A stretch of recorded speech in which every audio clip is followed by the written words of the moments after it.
Morning, everyone. It's the end of the second week now. I hope everybody's still doing really well and you've got on with everything that you've had to do. For next week, it would have been the Easter holidays, so instead of more work the same, I'm going to be sending you a kind of project to do over the 2 weeks, all about the ancient Egyptians. So look out for that. I hope you have a lot of fun with it, and I'm looking forward to seeing some kind of collections of work when we come back. Here we go with the next chapters. Chapter 3. Barry and Elliot and Mama Cool went inside the tent, where it was much nicer than Barry was expecting. There were lots of candles and glass lamps and loads of cushions, and a really wide bed made out of furry blankets, and a big shaggy dog who jumped up and licked Barry's face as soon as he came in. "This is like Neil," said Elliot. "Oh," said Barry. "That's where it says Neil on the outside of the tent?" "No, that's the name of the shop we got it from. Neil's Tents." "Oh," said Barry. "So, Barry," said Elliot, "welcome, man, to our, world." "Yes," said Mama Cool, "and in our world, anything you want to say or do, just say it or do it." "Yeah, that's how we, roll." "Okay," said Barry. There was a short pause when no one quite seemed to know how to react to this statement. Barry smiled awkwardly at his potential parents. They smiled back. Then he said, "Bum." Elliot Cool frowned. "Sorry?" "Bum," said Barry a bit louder the second time. "Like, where?" "No, you said I could say anything, so bum." "Oh, I get it," said Mama Cool. "Yes, bum." Right, said Elliot. "Bum, yeah, poo. Like, smell. Cool." "Bum," said Barry again. "Bum, bum, bum, bum, bum, bum. Poo, wee, fart, bum, willy, poo, bum. Sick and bogey and diarrhea." Elliot and Mama Cool clapped and laughed. "Awesome, Barry," said Elliot Cool. "What about, plop?" "Or bloody," said Mama Cool. "Really?" said Barry. "I can say bloody." Elliot Cool smiled at his wife. She smiled back. "As we said, Barry," said Mama Cool, "you can say whatever you like." Barry took a deep breath. "Bloody plop plop," he said. Elliot and Mama Cool laughed and clapped again. Barry laughed and clapped too, even though the idea of bloody plop plop made him feel a bit sick.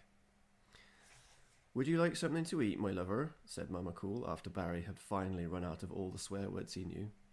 "Yes, please," he said. The swearing had become quite tiring by the end, and he needed something to get his energy back. They went outside again and round the back of the tent, where a fire was burning, with an enormous stainless steel pot on it. Mama Cool took the top off the pot and looked in. Mung bean muck muck," she said. She produced a wooden bowl and a ladle and dug into the pan.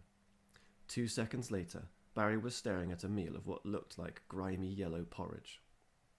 Elliot and Mama Cool sat cross-legged on the floor with their bowls of mung bean muck muck. They tucked in.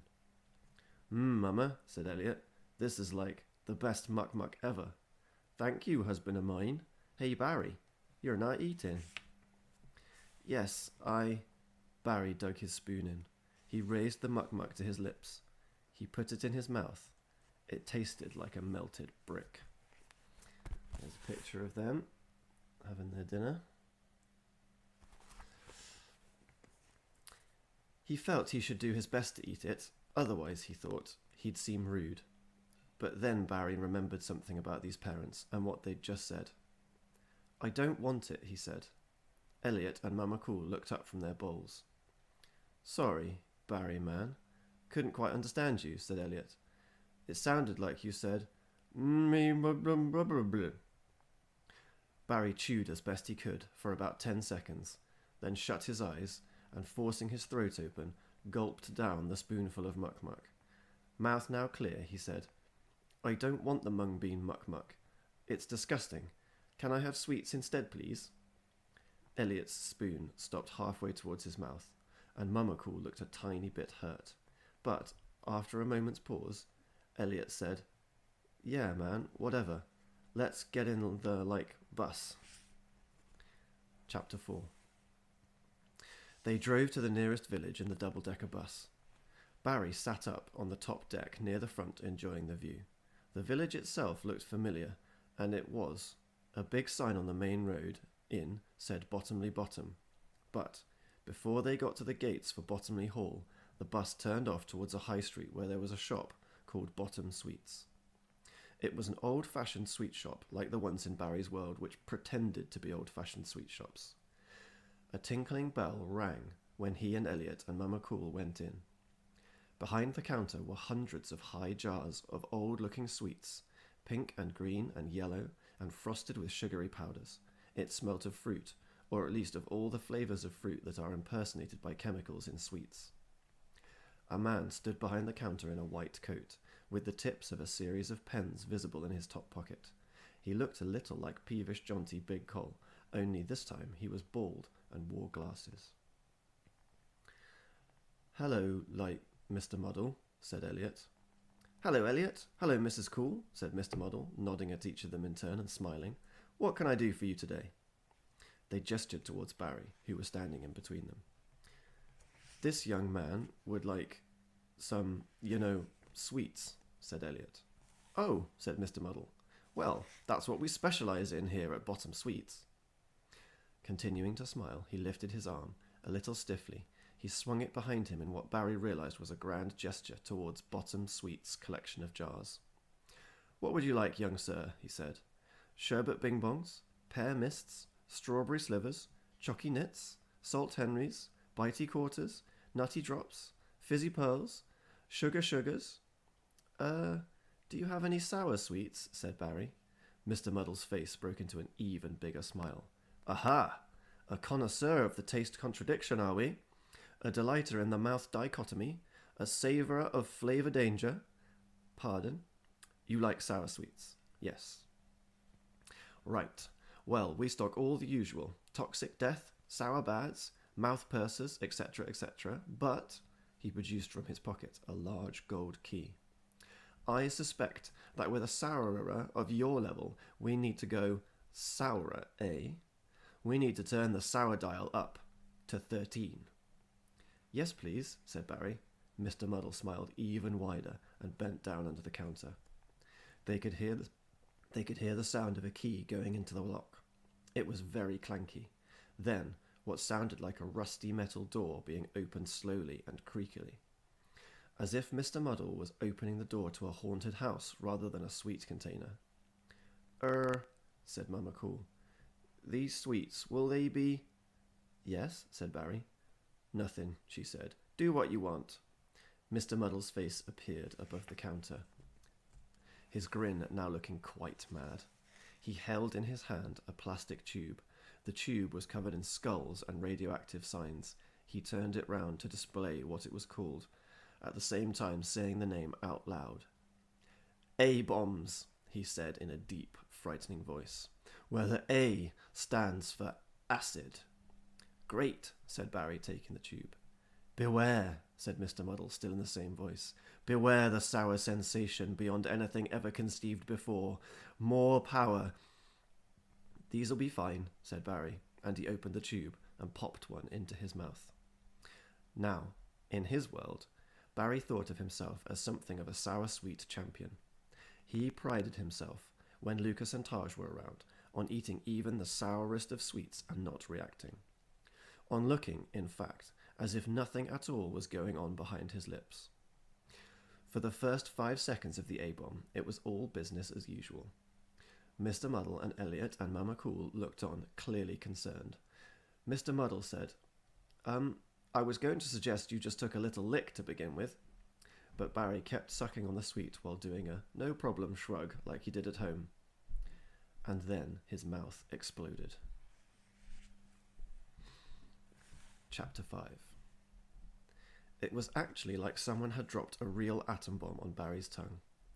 Well, it wasn't actually like that, as that would have meant that his mouth would have actually exploded along with his head, and Bottom Sweets, and most of Bottomley Bottom. But it felt really, really bad, like the sweet was made of lemon, sugar, and the core of a supernova. Barry opened his mouth and silently screamed. "Oh my God," said Elliot Cool. "Mouth emergency," said Mr. Muddle. "Mouth emergency." "What shall we do?" said Mama Cool. Barry continued to move his face from side to side with his mouth open and eyes wide with horror, like a baby who's accidentally eaten a chili. "Okay," said Mr. Muddle. He looked him straight in the eyes. "Barry, lie down." Barry did as he was told. He lay down in the middle of Bottom Sweets. His mouth was still open. "Mr. and Mrs. Cool, could you form a line to the sweets behind the counter?" Barry heard some shuffling. His mouth was still open. "Right, I'm going to shout out the name of a particular cocktail of sweets that I think, mixed together in Barry's mouth, will counteract the effect of the A-bomb. It's a long shot, but it might just work." "Like, okay," he heard Elliot say. "You pass me the jar, Mama C." "Right, my lover," said Mama Cool. "Sugar sugars." Barry heard the sound of something rattling overhead. He looked up. Mr. Muddle was standing over him with a jar of bright white cubes. "Whatever you do, Barry," he said, "don't shut your mouth." He tipped the jar forward and poured into Barry's mouth 2 sugar sugars. Barry could just about taste the sweetness underneath the raging sourness. "Don't eat them yet," said Mr. Muddle. "Whoa, whoa," said Barry. "Good boy." Then one by one, Mr. Muddle called for all the other jars. "Banana balls." 2 of them went in. "Caramel high cools." 4 of them. "Nougat naughties." 1 of them. There they are. Everybody passing jars forward to Mr. Muddle. "Toffee snakes." Half of 1 of them. Mr. Muddle broke it and ate the other half while dropping the first half into Barry's mouth like a piece of spaghetti. "And finally, back to basics. Pass me the sherbet bing bongs." 3 of them. Barry had never felt his mouth so full of sweets. He'd never felt his mouth so full of anything. "Okay, Barry, now sit up." Barry did as he was told. Elliot and Mama Cool were standing there looking worried, holding a number of open jars. "And crunch," said Mr. Muddle. Barry finally managed to shut his mouth, bringing his teeth down on the amazing confectionery mix in there. And Mr. Muddle was right. The incredible blend of sweetness overwhelmed the sourness of the A-bomb, bringing the feeling inside his mouth back to normal. He bit, he chewed, he swallowed. He said, looking up at the relieved faces of Elliot and Mama Cool and Mr. Muddle. "Quite nice, actually.